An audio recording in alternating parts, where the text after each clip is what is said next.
O, nakauwi ka na pala. Sugal ka, no? Diyos ko, Hilario, mahilang ka naman sa mga anak mo. Manahimik ka nga.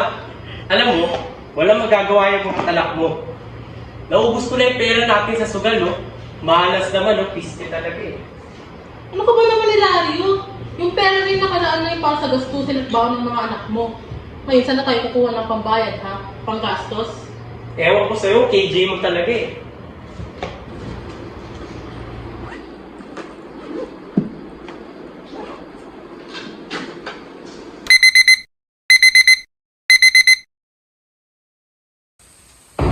Mama, pupunta na po kami kasi.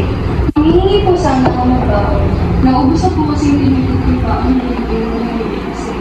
Hindi po, alam ko na tuwala para sa ang bagay mo sa situation. Naka, pasensya na, wala na kasi yung matipid eh. Yung mga pera natin, naubos na kasi. Pasensya, ha? Baon? Magsitigil nga kayo. Sayang na ang pera eh. Umalis na nga kayo. Hoy, manahimik ka nga. Tingin mo mga anak ko. Yan. Bahala kayo dyan.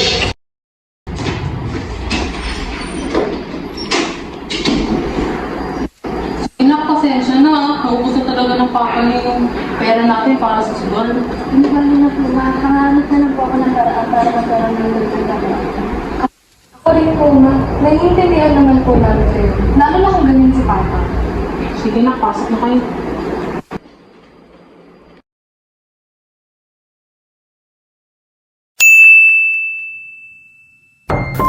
Ang kakapusan ay kalagayan kung saan ang pinagkukunang yaman ay limitado lamang, kaya't ang solusyon dito ay matalinong paglalaan at paggamit ng yaman upang matugunan ang pangangailangan ng lahat.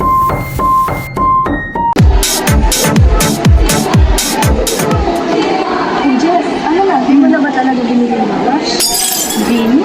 Hala, bakit hindi? Sayang naman. Dapat binili mo na. Sale pa naman. Sabi mo kahapon, di ba matagal mo na humingi? Kahapon, sinasabihan niyo ako na huwag ko bilhin kasi may ambagan pa tayo para sa project. Tapos ngayon naman, sasabihin niyo, sayang. Biro lang eh. Ano ka ba naman? Nangaasar lang kami. Kawawa ka naman kasi.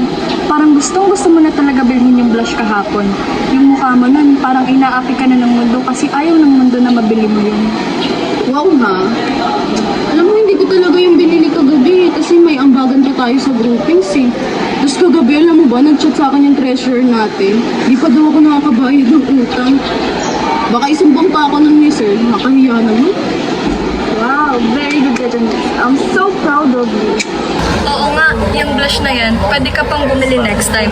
Pero yung grade, kapag bumagsak ka kay ma'am, kawawa ka. Mahihirapan kang bumangon. Grabe yung improvement yan, Jessica. Parang kahapon lang, bili ka ng bili ng kung ano-ano sa Shopee. Tapos ngayon, marunong ka na mag-budget. Siyempre dapat marunong tayo mag-prioritize, hindi lang basta-basta dahil gusto ko yung mga bibilhin ko. At saka pa, kung ano muna yung kailangan natin, yun muna yung unahin, di ba?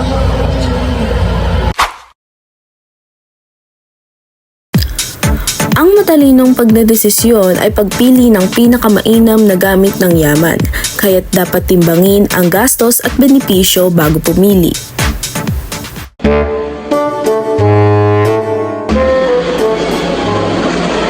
Hello, oo nga ano. Maganda to. Guys, may bagong idea ko. Kasi diba, sabi dito, magandang mag-start ng negosyo. Eh since wala pa naman tayong masyadong ginagawa at matagal pa naman yung bakasyon natin, what if mag-start na tayo ng negosyo? Ano yan no? Organic coffee tapos banana chips. O diba, dalawa agad. Dalawa? Eh, limitadong puhunan natin eh. Paano natin pagsasabayin yan? Eh di ba dalawa nga mali? Eh di mas maraming babalik sa atin. Isn't that nice? Actually, sakto yun. Alam mo ano? Yung tinuturo sa akin sa economics subject, yung PPF, Production Possibility Frontier, yun. PPF? Kala ko yun yung bagong brand ng trader natin. Hindi, ano ka ba? Yung graph na nagpapakita ng kung gaano karaming product yung magagawa natin sa resources natin. Like for example, kung puro kape yung gagawin nga natin, mga 100 packs siguro. Kung puro naman chips, 200. Pero kung hati sila, mga 60 na packs lang ng kape. Tapos Tapos kapag sa cheap naman, bakit 20 lang.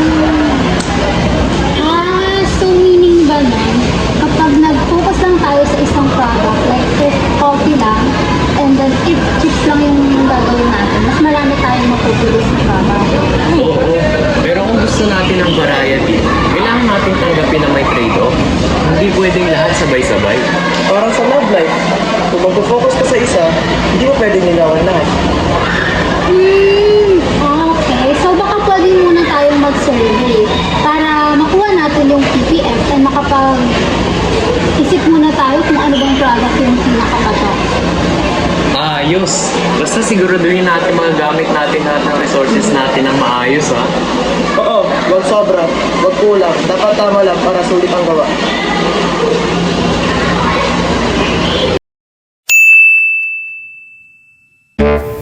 Ang Production Possibility Frontier ay isang grapikong nagpapakita ng pinakamataas na posibleng produksyon ng dalawang produkto gamit ang limitadong yaman.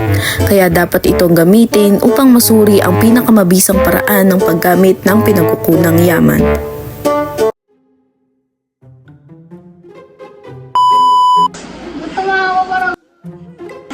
Pinipigilan ko nga! Si Kim kasi! Go!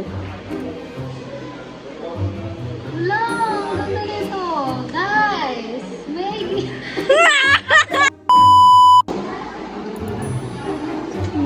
ano ba? Di mo naman talaga. Di no?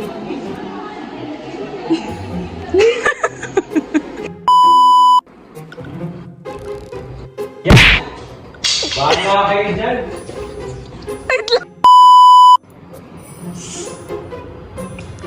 Uy, ano yun? Dapat marunong tayo mag-pro-rep. Prioritize?